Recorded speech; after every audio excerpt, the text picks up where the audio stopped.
আসসালামু আলাইকুম, স্বাগত জানাচ্ছি চ্যানেল আই সংবাদে। এখনকার সংবাদ আয়োজন নিয়ে সাথে আছি মেহেরুন্নেসা তাহমিনা। আমি খায়রুল বাশার। আর বিস্তারিত সংবাদের শুরুতে জানিয়ে দিচ্ছি ফ্রেশ প্রিমিয়াম টি সংবাদ শিরোনামগুলো। অস্ত্র নয়, মানুষের জীবনমান উন্নয়নে অর্থ ব্যয় করতে প্রধানমন্ত্রীর আহ্বান। বিশ্বে শান্তি প্রতিষ্ঠায় বাংলাদেশ রোল মডেল মন্তব্য। এমপি আনার হত্যায় জড়িত সবাই চিহ্নিত, জানালেন ডিএমপি কমিশনার। মূল পরিকল্পনাকারীকে ফিরিয়ে আনতে কূটনৈতিক প্রচেষ্টা। উপজেলা পরিষদ নির্বাচনের তৃতীয় ধাপে ৮৭ উপজেলায় শান্তিপূর্ণ ভোট। আগে দুবারের মতোই ভোটার উপস্থিতি কম।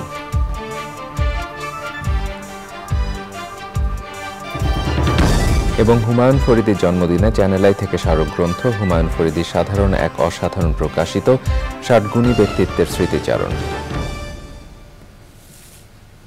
প্রিয় দর্শক, এতক্ষণ সংবাদ শিরোনামগুলো জানাচ্ছিলাম। এখনকার সংবাদ আয়োজন একই সঙ্গে চ্যানেল আইয়ের ইউটিউব চ্যানেল এবং চ্যানেল আইয়ের ওটিটি প্ল্যাটফর্ম আইস্ক্রিনে লাইভ স্ট্রিমিং হচ্ছে। এবারে নিয়ে যাচ্ছি বিস্তারিত আয়োজনে। অস্ত্রের পেছনে অর্থ ব্যয় না করে শিক্ষা ও ক্ষুধার্ত মানুষ সহ আর্তমানবতার সেবায় ব্যয় করতে বিশ্ব সম্প্রদায়ের প্রতি আহ্বান জানিয়েছেন প্রধানমন্ত্রী শেখ হাসিনা। আন্তর্জাতিক জাতিসংঘ শান্তিরক্ষী দিবসে অনুষ্ঠানে প্রধানমন্ত্রী বলেন, যুদ্ধ না করে আলোচনার মাধ্যমে সমস্যা সমাধানে পথ খুঁজতে হবে। নীলাদ্রি শেখরের রিপোর্ট। দেশে দেশে শান্তি প্রতিষ্ঠা ও মানবিক সহায়তা দিয়ে দীর্ঘ ৪ দশক ধরে জাতিসংঘ মিশনে গর্বের সাথে কাজ করে লাল সবুজের পতাকাকে বিশ্ব দরবারে তুলে ধরেছে বাংলাদেশের শান্তিরক্ষী বাহিনী। বর্তমানে ১৩টি দেশে বাংলাদেশের সেনা, নৌ, বিমান ও পুলিশ বাহিনীর ৬,০৯২ জন সদস্য শান্তিরক্ষী হিসেবে দায়িত্ব পালন করছেন। এর মধ্যে ৪৯৩ জন নারী সদস্য। জাতিসংঘ শান্তিরক্ষা মিশনে অংশগ্রহণকারী বাংলাদেশ সহ বিশ্বের সব দেশের শান্তিরক্ষীদের এই অসামান্য অবদান স্মরণ করে পালন করা হচ্ছে আন্তর্জাতিক জাতিসংঘ শান্তিরক্ষী দিবস। প্রধানমন্ত্রী শেখ হাসিনা অনুষ্ঠানে যোগ দিয়ে সম্মাননা তুলে দেন আহত শান্তিরক্ষী সদস্যদের হাতে। বাংলাদেশের শান্তিরক্ষী বাহিনীর প্রশংসা করে প্রধানমন্ত্রী বলেন, বিশ্বে শান্তি প্রতিষ্ঠায় বাংলাদেশ এখন রোল মডেল। আপনারা সংঘাত প্রতিরোধ, বেসামরিক নাগরিকদের সুরক্ষা, মানবাধিকার নিশ্চিত ও শান্তি প্রচেষ্টায় নিরলসভাবে কাজ করে যাচ্ছেন। আন্তরিকতাপূর্ণ কাজের কারণে ওই সকল দেশের জনগণ আপনাদেরকে অকুণ্ঠ ভালোবাসা উপহার দিয়েছে। আর সর্বোপরি আমাদের পেশাদারিত্ব, দক্ষতা, নিষ্ঠা বিশ্ব শান্তি রক্ষায় অনুকরণীয় দৃষ্টান্ত স্থাপন করেছে। যুদ্ধ কখনোই মানবতার কল্যাণ বয়ে আনে না বলে আবারও স্মরণ করিয়ে দেন বঙ্গবন্ধু কন্যা।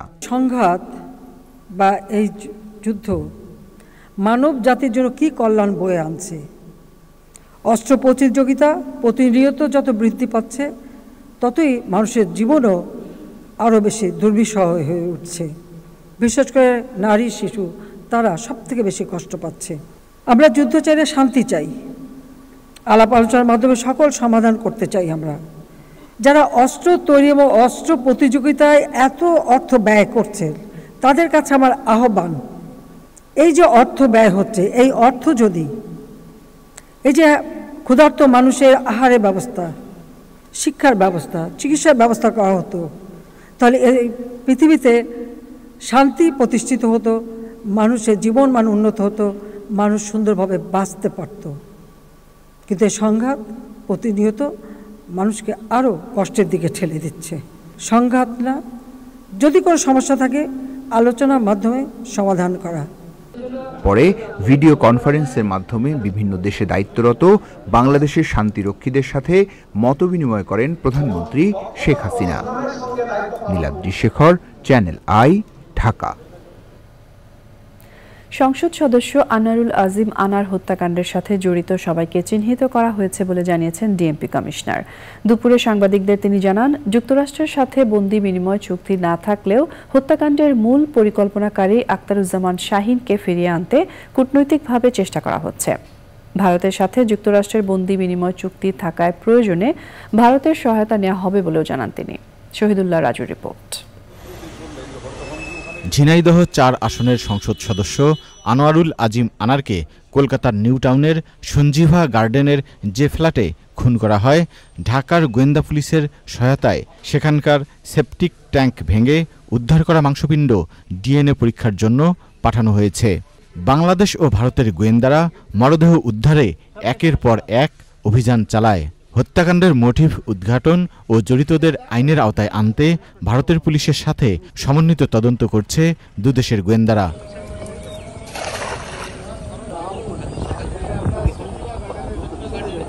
উদ্ধার হওয়া দেহাংশ এমপি আনারের কিনা ফরেনসিক রিপোর্টের পর অনেক রহস্যের জট খুলবে বলে জানান ডিএমপি কমিশনার।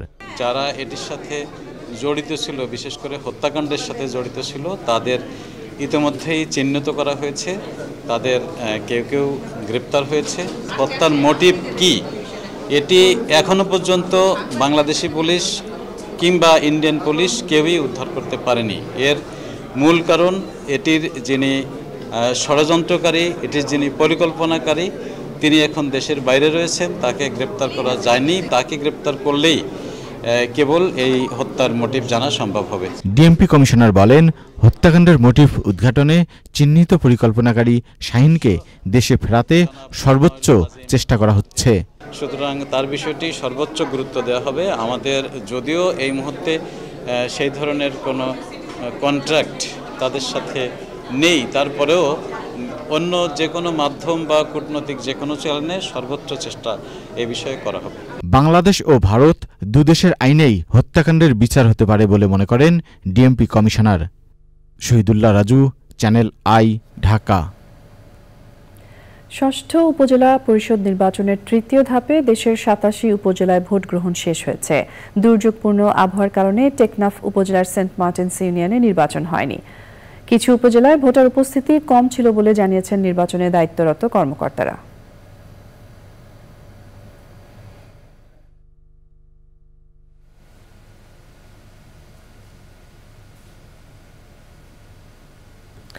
এবারে প্রাক বাজেট 2024-25।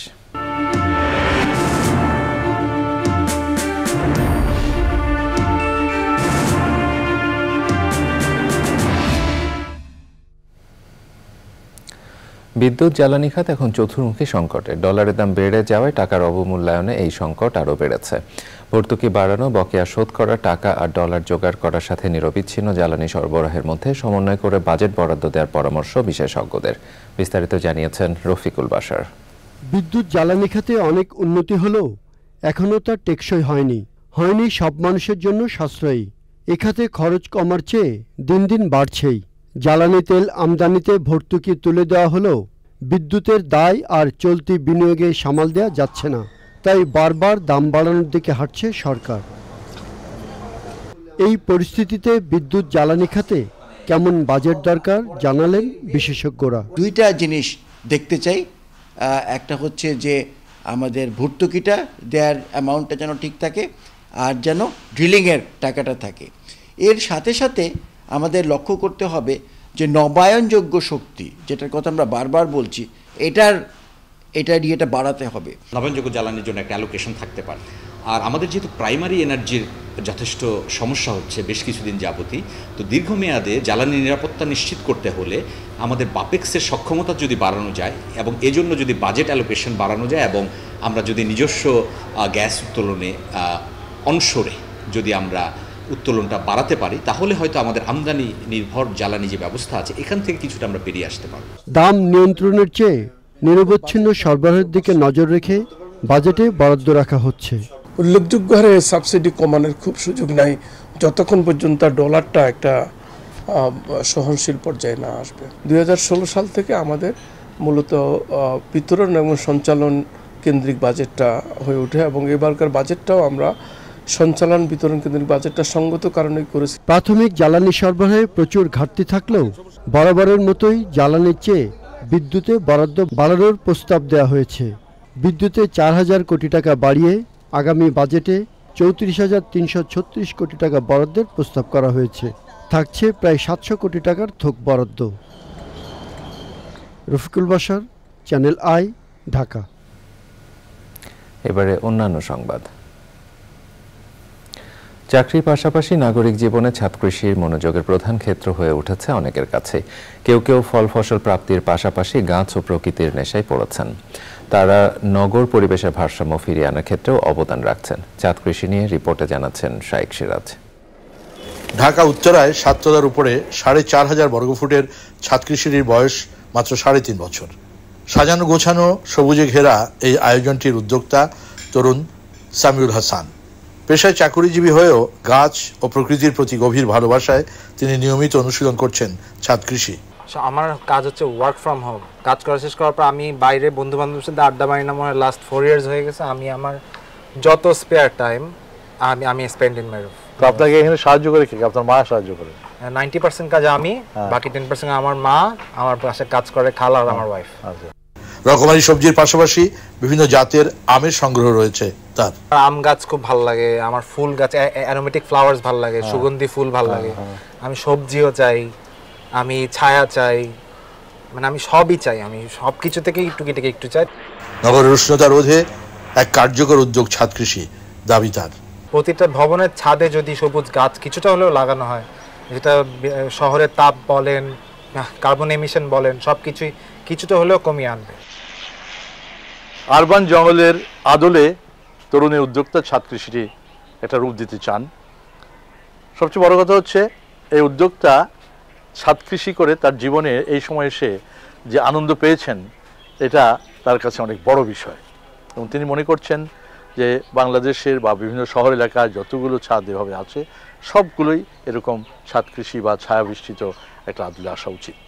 ঢাকার উত্তরার 5 নম্বর সেক্টরের সামিউল হাসানের ছাদ কৃষি থেকে শাইখ সিরাজ, চ্যানেল আই। এই নিয়ে বিস্তারিত প্রতিবেদন দেখবেন বৃহস্পতিবার বেলা 3:05 হৃদয়ে মাটিও মানুষের ডাক অনুষ্ঠান। বাংলাদেশ কৃষি বিশ্ববিদ্যালয়ের সাবেক উপাচার্য 21 পদক প্রাপ্ত এমিরেটাস অধ্যাপক ডক্টর এম.এ. সাত্তার মণ্ডলের 75তম জন্মবার্ষিকী উপলক্ষে নন্দিত শিক্ষক গ্রন্থের মোড়ক উন্মোচন করা হয়েছে। রাজধানীতে কৃষি বিশ্ববিদ্যালয়ের সাবেক শিক্ষার্থীরা এই আয়োজন করেন।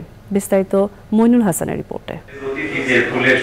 প্রকৃত শিক্ষাদান হয় শিক্ষার্থী শিক্ষকের সম্পর্কের মধ্য দিয়ে। এই শিক্ষা অর্জন করে মাথা উঁচু করে দাঁড়াতে শিখে পৌঁছে যাওয়া যায় সাফল্যের চূড়ায়। সম্মান, শ্রদ্ধা, শাসন, অনুরাগ মিলিয়ে শিক্ষকের প্রতি ভালোবাসা, তার শিক্ষাদানের বিভিন্ন সময়ের ভালো দিকগুলো নন্দিত শিক্ষক গ্রন্থে ফুটিয়ে তোলা হয়েছে। অনুষ্ঠানে ছাত্র জীবনে প্রিয় শিক্ষকের স্নেহ, ভালোবাসা আর প্রকৃত শিক্ষা পাওয়ার স্মৃতিচারণ করেন শিক্ষার্থীরা। আপনার যে আদর্শ, আপনার যে ভালোবাসা, আপনার যে ফিলিংস আমরা ধারণ করি, সেটা যেন সবার কাছে বিস্তৃত করতে পারি। সুন্দর করে এখনো এই বয়সেও স্যার কিন্তু আমাকে এত চমৎকার করে বুঝিয়ে দেয়, মনে হয় আমি ঠিক সেই ক্লাসরুমে আছি, আমি সেই ক্লাসের মধ্যে করে স্যার আমাকে ঠিক মতো বুঝিয়ে দিয়ে আবার পরে জিজ্ঞেস করেন তুমি বুঝাতে তো ঠিক মতো। বাংলাদেশ কৃষি অর্থনীতিবিদ সমিতির সভাপতি সংসদ সদস্য সাজ্জাদুল হাসান, বাংলাদেশ ব্যাংকের সাবেক গভর্নর ডক্টর আতিউর রহমান ও অন্যান্য অতিথিরা বইয়ের মোড়ক উন্মোচন করেন। শিক্ষকের জন্য অন্তঃপ্রাণ, তারা শুধু তাদের অনুভূতি এই বইতে, নন্দিত শিক্ষক বইতে লিখেই তারা ক্ষান্ত হননি। আজকে সবাই সমবেত হয়েছে এখানে। শিক্ষকটাকে বড় হিসেবে বেছে নিয়েছেন বলে বিশ্ববিদ্যালয়ের উপাচার্য, প্ল্যানিং কমিশনের মেম্বার, তারপর এমিরেটাস প্রফেসর এসব হয়ে আবার স্কুলে পড়ানোর জন্য ওনার নিজের মধ্যে একটা অনুভূতি জেগেছে এবং সেখানে ফিরে গেছে। যে শিক্ষক যত বেশি নিরপেক্ষ, সৎ ও উদার, তিনি ছাত্রছাত্রীর চোখে তত বেশি শ্রদ্ধেয় ও অনুকরণীয় বলে মনে করেন এই নন্দিত শিক্ষক। আমি কোনো ব্যতিক্রমী মানুষও আমার কাছে কখনো মনে হয়নি, আমি কোনো বিশাল কোনো কিছু তাও মনে হয়নি।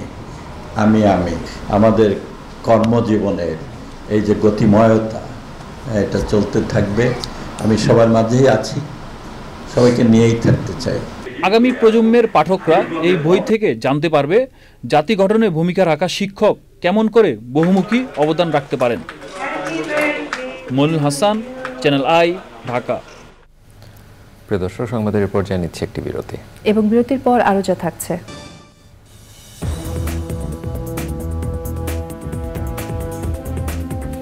প্রিয় দর্শক, আপনারা দেখছেন চ্যানেল আই সংবাদ। চলুন যাওয়া যাক এখনকার আয়োজনে। বিশ্ব স্বাস্থ্য সংস্থা দক্ষিণ পূর্ব এশিয়ার আঞ্চলিক পরিচালকের বিশেষ স্বীকৃতি পুরস্কার পাচ্ছেন ডাক্তার অরূপ রতন চৌধুরী। বাংলাদেশে তামাক নিয়ন্ত্রণে বিশেষ অবদানের স্বীকৃতি হিসেবে ডাক্তার অরূপ রতন চৌধুরী এই পুরস্কারে ভূষিত হচ্ছেন বলে জানিয়েছে বিশ্ব স্বাস্থ্য সংস্থা।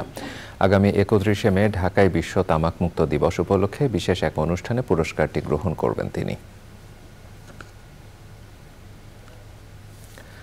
ষষ্ঠ উপজেলা পরিষদ নির্বাচনের তৃতীয় ধাপে কুমিল্লার মুরাদনগর উপজেলা পরিষদ নির্বাচনে দ্বিতীয় মেয়াদে চেয়ারম্যান নির্বাচিত হয়েছেন আওয়ামী লীগ কেন্দ্রীয় কমিটির বন ও পরিবেশ বিষয়ক উপকমিটির সদস্য ডক্টর আহসানুল আলম সরকার কিশোর।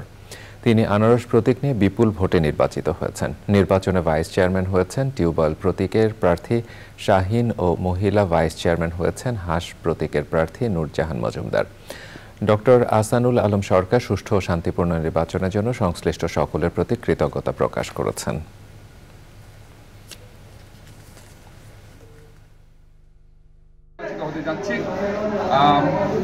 মানুষের অনেক প্রত্যাশা ছিল আমাকে গতবার নির্বাচনে 2019 সালে 1,45,000 ভোট অধিক দিয়ে মুরাদনগর মানুষ নির্বাচিত করেছিলেন এবং তাদের অনেক কিছুই আমার করার ইচ্ছা ছিল, যেটা বিগত দিনের সংসদ সদস্যর সাথে উপজেলা পরিষদের একটা দ্বিমত থাকার কারণে আমরা উন্নয়ন সেভাবে সামনে করতে পারি নাই। একটা কথা মানুষ বলে যে মুরাদনগরে অসমাপ্ত উন্নয়ন আমি সম্পূর্ণ করতে পারবো কিনা। আমি এই কথাটা আপনি মনে করিয়ে দিতে চাই, 50 বছরের উন্নয়ন পর্যন্ত মুরাদনগর কোনো কিছু অসমাপ্ত নাই, কোনো কিছু শুরুই হয়নি। পর্যটনে বিভিন্ন ক্ষেত্রে অবদান রাখার জন্য প্রথমবারের মতো দেয়া হয়েছে টোয়াব ইন্টারন্যাশনাল ট্যুরিজম অ্যাওয়ার্ড। পর্বতারোহী নিশাত মজুমদার সহ 20 ব্যক্তি ও প্রতিষ্ঠানকে এই পুরস্কার দেয়া হয়েছে। আয়োজকরা আশা করেন এই পুরস্কার যারা পেয়েছেন তারা পর্যটনের উন্নয়নে গুরুত্বপূর্ণ ভূমিকা রাখবেন। মাঝারুল মান্নার রিপোর্ট। বাংলাদেশের পর্যটন একটি সম্ভাবনাময় খাত, আর এ কারণে দিনে দিনে বাড়ছে এর গুরুত্ব। এজন্য যারা বিভিন্নভাবে অবদান রাখছেন তাদের সম্মানিত করার উদ্যোগ নেয় ট্যুর অপারেটর অ্যাসোসিয়েশন টোয়াব। শুরু করলাম, আশা করি টোয়াব প্রতি বছর এই ধরনের একটা অনুষ্ঠানের মাধ্যমে পর্যটন কর্মীদেরকে স্বীকৃতি দিয়ে যাবেন, যাতে করে তারা উৎসাহিত হয়ে দেশকে আরও সুন্দরভাবে পর্যটনের মানচিত্রে বিশ্বের দরবারে প্রতিষ্ঠিত করতে পারেন। বিগত দিনে যারা পর্যটনের উন্নয়নে ভূমিকা রেখেছেন তাদের হাতে একে একে তুলে দেওয়া হয় পুরস্কার। অ্যাডভেঞ্চার ট্যুরিজমকে আজকে স্বীকৃতি দেওয়া হলো যে এটা বাংলাদেশে, তার মানে এটার সম্ভাবনা আছে, এটাকে নিয়ে অনেক কিছু করার আছে, অনেক কাজ করার আছে। এটা আমার কাছে একটা অসাধারণ অনুভূতি, এই জন্য যে আমি এই ধরনের ইন্টারন্যাশনাল অ্যাওয়ার্ড জীবনে প্রথম পেলাম। আমি গত 21 বছর কাজ করে যাচ্ছি, তো আমার এটা বলা যায় যে আন্তর্জাতিকভাবে প্রথম স্বীকৃতি যে টোয়াবকে মানে দিয়েছে। আগামী 5 বছরের মধ্যে এন্টায়ার বাংলাদেশে প্রত্যেকটা ডিস্ট্রিক্টে কিন্তু আমরা ট্যুরিজম পেতে পারি, কেন কি এর থেকে রিচ ট্যুরিজম, কেন কি বাংলাদেশ এমন একটা জায়গা যেখানে হসপিটালিটির কোনো অভাব নেই। সেখানে ট্যুরিজম থাক না থাক হসপিটালিটি কিন্তু আছে, তো এইটাকে স্ট্রেংথ করেই বাংলাদেশ নিজের ট্যুরিজমটাকে দাঁড় করিয়ে দিচ্ছে। এই ধরনের পুরস্কার পর্যটন সংশ্লিষ্ট সবাইকে উৎসাহিত করবে বলে মন্তব্য করেন পর্যটন মন্ত্রী। একজন ট্যুর অপারেটর আসেনি, কিন্তু তার ছেলে এসছে, who has taken over from the father, এবং সে শুনেছি যে সে বিদেশ থেকে এই ব্যাপারে ভালো করে লেখাপড়াও করে এসছে। This is what is required. এটাকে আস্তে আস্তে পরম্পরায় ছেলেদের, নিজেদের ছেলে মেয়েদের মধ্যে ছড়িয়ে দিতে হবে, যাতে তারা এটাকে সামনের দিকে এগিয়ে নিয়ে যেতে পারে।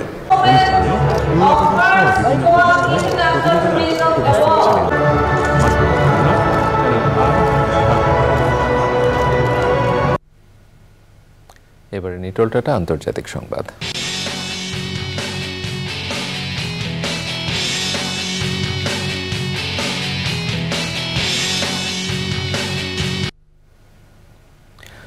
গাজার দক্ষিণাঞ্চলীয় রাফা শহরের কাছে বাস্তুচ্যুতদের জন্য ঘোষণা করা মানবিক এলাকা আল মাওয়াসিতে আবারও হামলা চালিয়েছে ইসরায়েল। এতে নারী ও শিশুসহ অন্তত 78 জন নিহত হয়েছেন। এর আগে রোববার রাতে গাজার রাফা শহরে মানবিক এলাকায় ভয়াবহ হামলা চালায় ইসরায়েল। এতে বহু ফিলিস্তিনি নিহত হন। ওই হামলার কারণে ইসরায়েল বিশ্বব্যাপী নিন্দা ও সমালোচনার মুখে পড়ে। ওই হামলায় বেসামরিক লোকের প্রাণহানির নিন্দা করে যুক্তরাষ্ট্র বলেছে, ইসরায়েলের কর্মকাণ্ডের কারণে তারা আপাতত কোনো নীতি পরিবর্তনের পরিকল্পনা করছে না। তবে হোয়াইট হাউস জানিয়েছে, ইসরায়েল রাফায় মার্কিন প্রেসিডেন্ট জো বাইডেন চিহ্নিত করা রেড লাইন ক্রস করেনি।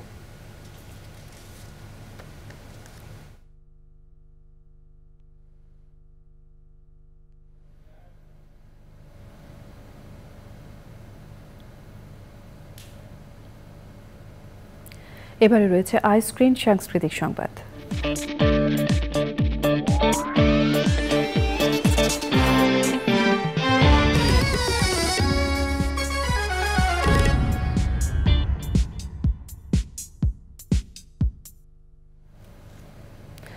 জাতীয় চলচ্চিত্র পুরস্কার প্রাপ্ত অভিনেত্রী আফসানা মিমির নির্মাণে নতুন web film of the mark আগামী 30শে মে বিনোদনের সবচেয়ে বড় ওটিটি প্ল্যাটফর্ম আইস্ক্রিনে মুক্তি পাবে।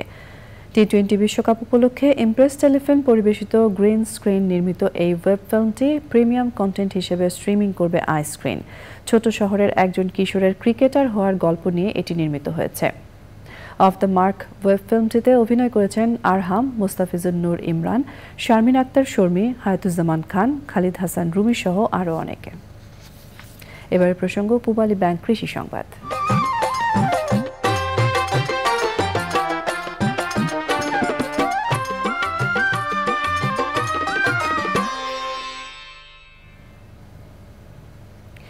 প্রবল ঘূর্ণিঝড় রিমালের তাণ্ডবে উপকূলীয় অঞ্চলে কৃষি খাতের ব্যাপক ক্ষতি হয়েছে। মৌসুমি ফল, আম, ধান, সবজি, কলাবাগান ও মাছের ঘের ভেসে গেছে। ক্ষয়ক্ষতির পরিমাণ নিরূপণে কাজ করছে কৃষি বিভাগ। জেলা প্রতিনিধিদের পাঠানো তথ্য ও ভিডিওচিত্রে সুদীপ্তা মাহমুদের রিপোর্ট। সাতক্ষীরায় ঘূর্ণিঝড় রিমালের তাণ্ডবে ব্যাপক ক্ষতির মুখে পড়েছেন আম চাষিরা। জেলা প্রশাসনের বেঁধে দেওয়া আম ক্যালেন্ডারে গত 22শে মে থেকে হিমসাগর, 29শে মে ল্যাংড়া এবং 10ই জুন থেকে আম্রপালি আম পাড়ার সময় বেঁধে দেওয়া হয়, কিন্তু তার আগেই ঘূর্ণিঝড়ে অধিকাংশ বাগান লণ্ডভণ্ড হয়ে গেছে। বাগান মালিকরা বলছেন, ঘূর্ণিঝড়ের আগে আম পাড়া গেলে ক্ষতির হাত থেকে রক্ষা পাওয়া যেত। একটা লোক যদি 20 লক্ষ টাকা 30 লক্ষ টাকার আম বাগান কেনে, অর্ধেকের নিচে চলে গেছে। তার ভিটি বাড়ি বিক্রি করা ছাড়া কোনো পথ নেই, তার ভিটি বাড়ি বিক্রি করতে পারবে না, দেউলে হয়ে যাবে। এই একটা পরিস্থিতি ক্ষতির মধ্যে আমরা আছি। গাইবান্ধায় কলা, পটল, করলা সহ বিভিন্ন সবজির ব্যাপক ক্ষতি হয়েছে।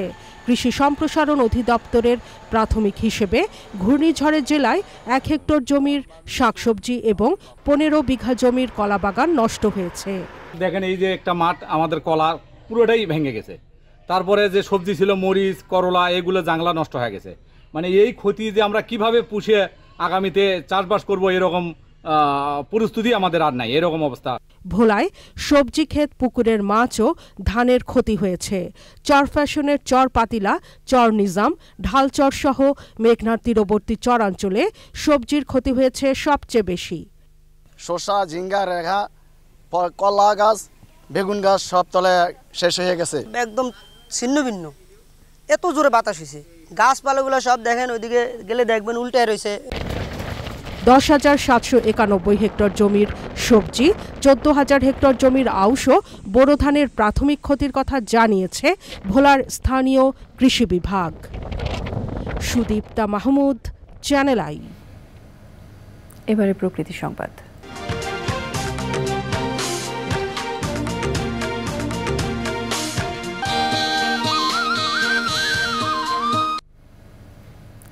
ঘূর্ণিঝড় রিমালের কারণে ধসে গেছে চাঁদপুর শহর রক্ষা বাঁধ, আর এতে ভাঙনের কবলে পড়েছে নদী তীরবর্তী বসতবাড়ি ও ফসলি জমি। আতঙ্কে দিন যাপন করছেন স্থানীয়রা। পানি উন্নয়ন বোর্ড জানিয়েছে, ধসে যাওয়া অংশের দ্রুত মেরামতের কাজ চলছে। মোর্শেদ আলমের তথ্য, ভিডিওচিত্রে আফরোজা হাসির রিপোর্ট।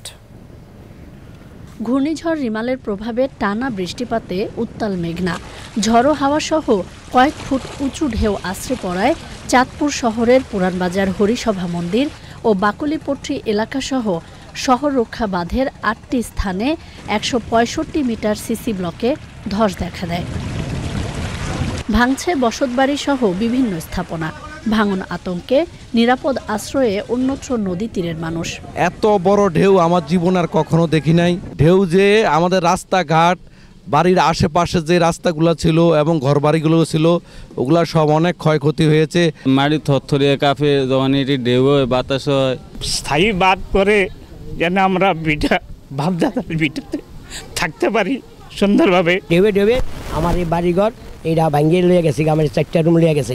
ভাঙন ঠেকাতে বাঁধ মেরামতে তৎপর পানি উন্নয়ন বোর্ড সহ স্থানীয় জনপ্রতিনিধিরা। তো তাৎক্ষণিক সেই সময় থেকেই আমরা জিও ব্যাগ ডাম্পিং করে এই সমস্ত ক্ষতিগ্রস্ত জায়গা আমরা মেরামতের চেষ্টা করতেছি। খুব দ্রুততম সময়ের ভেতরে এই সমস্ত জায়গা আমরা মেরামত করে ফেলব। মেঘনার ভাঙন ঠেকাতে স্থায়ী বাঁধ নির্মাণের দাবি ভুক্তভোগীদের। আফরোজা হাসি, প্রকৃতি ও জীবন ডেস্ক, চ্যানেল আই। হুমায়ুন ফরিদের ৭২তম জন্মদিনে Impress Telefilm limited channel I থেকে প্রকাশিত হয়েছে হুমায়ুন ফরিদি সাধারণ এক অসাধারণ শিরোনামে স্মারক গ্রন্থ। আহমেদ রেজাউর রহমানের সম্পাদনায় বইটির প্রচ্ছদ করেছেন চিত্রশিল্পী, অভিনেতা ও নির্মাতা আফজাল হোসেন। বইটিতে হুমায়ুন ফরিদীকে নিয়ে স্মৃতিচারণ করেছেন ৬০ জন গুণী ও সাংস্কৃতিক ব্যক্তিত্ব, যারা ছিলেন ফরিদীর কাছের মানুষ। বিস্তারিত রুকসানা আমিনের রিপোর্টে। মঞ্চ ও টিভি নাটক থেকে চলচ্চিত্রে অভিনয়ে সবখানে দাপটের সাথে রাজত্ব করে গেছেন গত কয়েক দশক। নিপুণ অভিনয় দক্ষতায় দেশের মঞ্চ ও নাট্য চলচ্চিত্র জগৎকে দিয়ে গেছেন অফুরান সমৃদ্ধি। ভাঙনের শব্দ শুনির সেরাজ তালুকদার, সংসপ্তকের কানকাটা রমজান কিংবা শ্যামল ছায়ার একজন মুক্তিযোদ্ধাকে মানুষ মনে রাখবে অনেক দিন। নিজেকে কিংবদন্তিতে পরিণত করেছেন যে গুণী মানুষটি, তিনি হুমায়ুন ফরিদী। ঢাকার নারিন্দায় জন্ম নেয়া গুণী এ অভিনেতার জন্ম ১৯৫২ সালের ২৯শে মে। বেঁচে থাকলে ফরিদী ৭২ বছরে পা রাখতেন।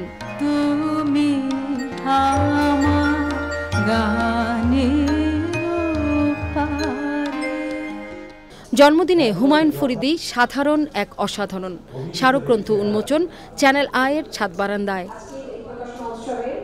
বাংলাদেশের অভিনয় জগতের ম্যাজিশিয়ান খ্যাত হুমায়ুন ফরিদীর স্মৃতিচারণমূলক স্মারকগ্রন্থের প্রচ্ছদ করেছেন তাঁরই প্রিয় বন্ধু, চিত্রশিল্পী ও বরেণ্য অভিনেতা আফজাল হোসেন। বন্ধু সতীর্থ ফরিদীকে ভালোবেসে স্মৃতিচারণ করেছেন ৬০ জন গুণী সাংস্কৃতিক ব্যক্তিত্ব। অভিনেত্রী ও নির্মাতা আফসানা মিমির সঞ্চালনায় প্রকাশনা উৎসবে এসে স্মৃতিচারণ করেন সাংস্কৃতিক ব্যক্তিত্ব নাসির উদ্দিন ইউসুফ, নাট্যজন মামুনুর রশিদ, চলচ্চিত্র পরিচালক হাবিবুর রহমান খান, মতিন রহমান, নাট্যকার হারুন রশিদ, নাট্যকার আক্তার ফেরদৌস রানা, অভিনেতা ঝুনা চৌধুরী, অভিনেতা ও নির্মাতা সালাউদ্দিন লাবলু সহ বরেণ্যরা। উৎসব আয়োজনে সাধুবাদ জানান স্মারকগ্রন্থের সম্পাদক মণ্ডলীর সদস্য, শিশু সাহিত্যিক ও ইমপ্রেস টেলিফিল্ম লিমিটেড চ্যানেল আয়ের ব্যবস্থাপনা পরিচালক ফরিদুর রেজা সাগর। প্রকাশনা উৎসবে অভিনেতা হাফিজুর রহমান সুরুজ, সঙ্গীতশিল্পী খুরশিদ আলম, শিশু সাহিত্যিক আমিরুল ইসলাম সহ ছিলেন হুমায়ুন ফরিদীর আত্মজা দেবযানী।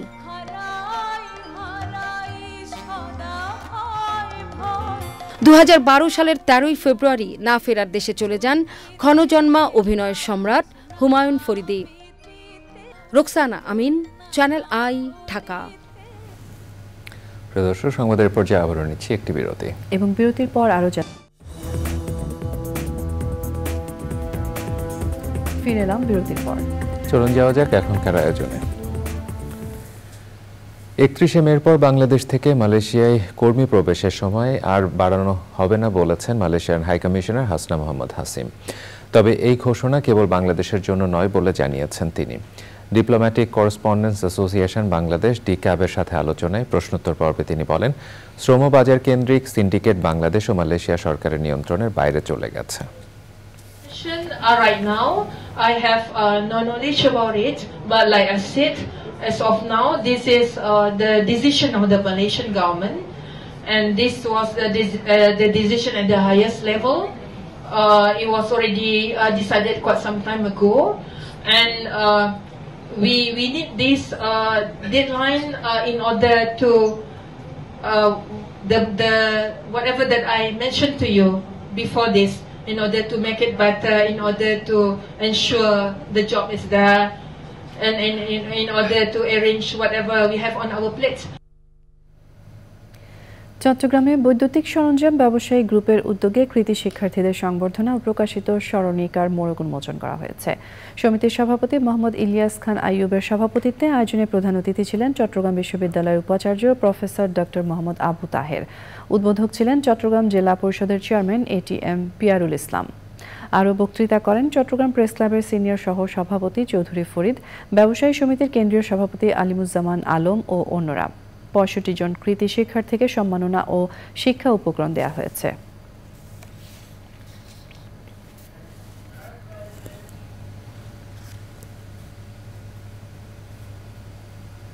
প্রিয় দর্শক, সংবাদের পর্যায়ে আবারও নিচ্ছে একটি বিরতি। বিরতির পর খেলার খবরে যা থাকছে।